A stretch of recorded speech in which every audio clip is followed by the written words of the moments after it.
प्रस्तुत है प्रमोद पंडित जी द्वारा लिखित कहानी जज्बा, मेरी यानी कि अंजू राजीव की आवाज में। आर्मी की ट्रेनिंग पूरी होने के बाद मेरी पहली ज्वाइनिंग कश्मीर के पुंछ जिले में हुई। हमारे सीनियर ने हमें बारीकी से सब कुछ समझा दिया और खासकर पत्थरबाजों के बारे में। उन्होंने कहा था कि कुछ मनचले अपनी बिखरी हुई टोली के साथ आएंगे, कुछ पंगा करेंगे और बोलने या रोकने पर पथराव शुरू कर देंगे। तो इससे पहले तुम्हें अलर्ट रहना है और सारी परिस्थितियों का आंकलन तुम्हारे जहन में होगा। खैर, ट्रेनिंग की सारी विद्या से परिपूर्ण करके हमें ड्यूटी पर तैनात किया गया। संयोग से जिस चौराहे पर मेरी ड्यूटी थी वहां एक छोटा सा घर था। बाकी चारों तरफ पथरीली जमीन हरियाली से ढकी हुई थी। हर 5-7 मिनट के बाद 1-2 बच्चे, बूढ़े, जवान लोग वहां से गुजरते रहते थे। मगर स्कूल की छुट्टी के समय 20 से 25 स्टूडेंट्स वहां से खेलते कूदते गुजरते थे। मैं कुछ सोचते हुए घर से इधर से उधर गुजर रहा था। नजरें सभी तरफ घूम रही थी। तभी सामने जो एक घर था उसमें एक लगभग 70 वर्षीय बुढ़िया निकली और दीवार का सहारा लेती हुई एक चारपाई जो बाहर पड़ी थी आकर बैठ गई। मैं उसकी हरकतों पर भी ध्यान रख रहा था। बुढ़िया चारपाई पर बैठते ही लेट गई, फिर तुरंत उठकर बैठ गई, फिर चारपाई के नीचे हाथ डाला तो एक गिलास पड़ा था, वह गिर गया, मगर बुढ़िया को अंदाजा नहीं लगा।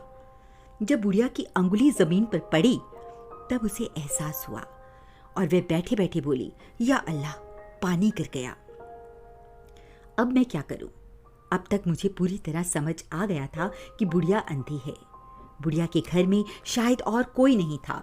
बुढ़िया का घर लकड़ी और पत्थरों से बना हुआ था, जिसमें लगभग 3 कमरे थे। बाहर लकड़ी का ही खंभा गाड़कर ऊपर से चादर दी हुई थी। उसी के अंदर चारपाई लगी थी। कुल मिलाकर कहा जाए तो एक गरीब मजदूर का घर था, जो रोजमर्रा के काम करके अपना गुजर बसर करते हैं। दिन के 12:30 बजे थे। पढ़ने वाले बच्चों की टोली वहां से हंसते खिलखिलाते गुजरने लगी। तभी बच्चों की आवाज सुनकर बुढ़िया ने आवाज लगाई, नुसरत बेटी, नुसरत। बच्चों की टोली में से 10 वर्षीय एक बच्ची ने जवाब दिया, दादी, आज नुसरत स्कूल नहीं आई है। इतना बोलते ही बच्ची चली गई। बुढ़िया अपने आप में बड़बड़ाने लगी, या अल्लाह, घर में भी कोई नहीं है, अब मैं पानी कहाँ से पीऊं? कहते हैं प्यास लगने पर पानी अगर ना हो तो प्यास और दुगनी हो जाती है। बुढ़िया के साथ भी कुछ ऐसा ही हो रहा था। तभी बुढ़िया खांसने लगी। उसके खांसने से मुझे एहसास होने लगा, सचमुच पानी के बगैर बुढ़िया का गला सूख रहा है। पता नहीं अचानक मेरे अंदर ऐसा हुआ कि मैं अपनी ड्यूटी भूलकर बुढ़िया के पास गया और अपने थर्मस से उसके गिलास में पानी डालकर उसके हाथ में पकड़ाया। बुढ़िया ने बिना कुछ बोले पानी पिया, फिर बोली, आ गया हबीब? मुझे कुछ समझ में नहीं आ रहा था कि मैं क्या बोलूं। बुढ़िया फिर बोली, बड़ी जल्दी आ गया आज, काम नहीं मिला क्या? मैं धीरे से बोला, दादी जी, मेरा नाम रघुनाथ है, रघुनाथ यादव। तभी बुढ़िया सपाट लहजे में बोली, अच्छा तो तू हिंदू है? मैंने हिचकिचाते हुए कहा, जी। कोई बात नहीं बेटा, अल्लाह तुम्हारी हर बला दूर करे। मगर इधर कैसे आया है बेटा? ये तो मुसलमानों की बस्ती है। मैंने उसे समझाते हुए कहा, दादी जी, मैं एक फौजी हूँ और यहाँ आपके घर के बाहर ही हमारी ड्यूटी लगी है। ओह, अच्छा है। मेरे शौहर के भी एक हिंदू दोस्त थे, कृष्णा सिंह। बड़े नेक दिल और हंसोर टाइप के इंसान थे। मगर मेरे शौहर ने बताया था कि वो अपने मुल्क को लौट गए थे। मुझे मेरी ड्यूटी की याद आई और मैं उसे सीधे शब्दों में बोला, ठीक है, मैं अभी अपनी ड्यूटी करता हूँ, और मैं वापस अपनी जगह पर चला आया। रोड पर मैं इधर उधर राउंड अप कर रहा था और मेरे दिमाग में बार बार यही बातें घूम रही थी। लोग कहते हैं कि कश्मीर में हिंदुओं की कद्र नहीं है, मगर यहाँ तो तस्वीर कुछ और ही समझ में आ रही है। तभी देखा तो हमारी ड्यूटी का टाइम पूरा हो चुका था। दूसरे जवान आए और मैं अपने केंद्र पर चला गया। अगले दिन फिर उसी जगह ड्यूटी लगी। मैं सुबह 6 बजे हाजिर हो गया। चारों तरफ लगभग सन्नाटा था।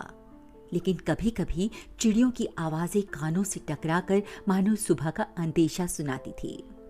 धीरे धीरे समय बीतता गया और लोगों का आवागमन शुरू होने लगा, मगर मेरी नजर उस बुढ़िया के घर की तरफ बार बार जा रही थी। मन में कहीं एक भाव उठ रहा था कि बुढ़िया आएगी। कुछ पल बाद लगभग 5 साल की एक बच्ची घर से निकली। कश्मीरी कपड़ों में बिल्कुल प्लास्टिक की चलती फिरती गुड़िया दिख रही थी। वो उसकी नजर जो ही मेरे ऊपर पड़ी वो सीधा मेरे पास आई और बोली, तुम्हारा नाम रघुनाथ यादव है?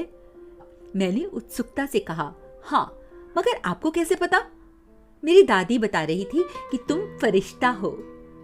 मैं भी मजा लेने के लिए बोला, नहीं, मैं फरिश्ता नहीं, रघुनाथ यादव हूं। फिर वो बोली, दादी कह रही थी कि तुम फरिश्ता हो, मगर तुम तो एकदम बुद्धू हो, तुम्हें तो ये भी नहीं पता कि फरिश्ता किसे कहते हैं।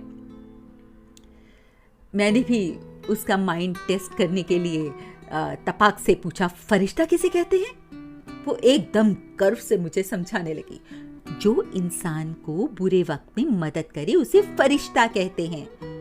ओह हाँ, अच्छा, मैं भी उसकी बातों को जैसे समझ गया, उसी अंदाज में बोला। तभी उसके घर के अंदर से किसी यंग लेडी की आवाज आई, आसमा, आसमा, अभी मैं जाती हूं, अम्मी बुला रही है।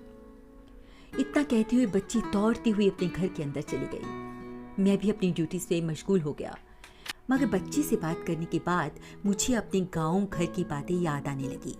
समय बीता, ड्यूटी बदल गई। अगले दिन पुनः ड्यूटी पर तैनात हुआ। हमारे आसपास और भी सैनिक भाइयों को सुरक्षा हेतु बढ़ा दिया गया था। कुल मिला के सुरक्षा काफी टाइट कर दी गई थी, क्योंकि धारा अनुच्छेद 370 को हटा दिया गया था। तभी लगभग 8 बजे सुबह बच्ची घर से बाहर निकली और मुझे गौर से देखने लगी। मैं हल्का सा मुस्कुराया तो वो चलकर मेरे पास आ गई। आज रोड पर एकदम सन्नाटा था। बच्ची एकदम करीब आकर बोली, सर जी, क्या आप लोग हम लोगों को मारने आए हैं? मैं उसकी बातें सुनकर दंग रह गया। फिर मुस्कुराते हुए कहा, आसमा, क्या हम लोगों को देखकर तुम्हें ऐसा लगता है? वो सपाट लहजे में बोली, नहीं। मैंने प्यार से उसके सर पर हाथ फेरते हुए कहा, थैंक यू बेटा, इतना तो तुम्हें ऊपर वाले ने समझा दिया है। आसमा, तुम्हें पता है कि हम लोग तो तुम्हें आतंकवादियों से बचाने आए हैं। तुम लोगों को कोई कुछ नहीं कहेगा, मेरा यकीन रखो। बच्ची मुस्कुराती हुई बोली, ये बात मैं अपनी अम्मी को बताती हूँ, और एक विश्वास के साथ दौड़ती हुई घर के अंदर चली गई।